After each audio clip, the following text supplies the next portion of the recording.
আসসালামু আলাইকুম ওয়া রাহমাতুল্লাহি ওয়া বারাকাতুহু। আজকের এই ভিডিওতে আমি আপনাদের সাথে শেয়ার করব কোরআনের এক খুব সুন্দর এবং শক্তিশালী দোয়া, যে দোয়াটি পড়লে পরিবারের মধ্যে ভালোবাসা বাড়ে, মনের অশান্তি দূর হয়ে যায় এবং আল্লাহ তাআলার দয়া ও রহমত নেমে আসে।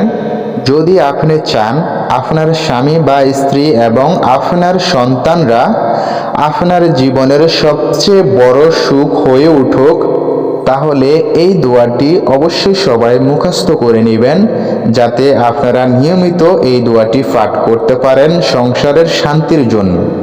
এই দোয়াটি পরিবারের শান্তি এবং মনের সুখের জন্য কোরআনের একটি অনেক বড় উপহার, তাই অবশ্যই সবাই এই দোয়াটি শিখে নেবেন।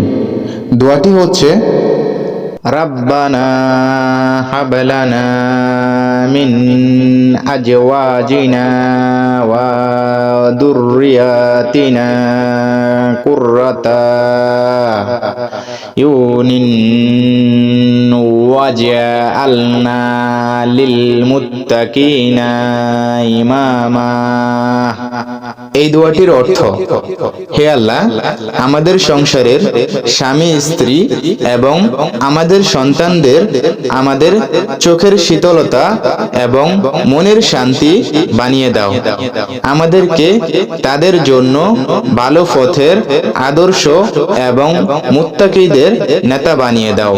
সুবহানাল্লাহ। দোয়াটি অবশ্যই সবাই শিখে নেবেন এবং অবশ্যই সবাই নিয়মিত দোয়াটি পাঠ করবেন। ভিডিওটি ভালো লেগে থাকলে অবশ্যই একটি লাইক, আর এমনই নতুন নতুন ইসলামিক ভিডিও পাওয়ার জন্য প্লিজ আমার এই চ্যানেলটিকে সাবস্ক্রাইব করে দিবেন। সবাই ভালো থাকবেন, সুস্থ থাকবেন। আল্লাহ হাফেজ।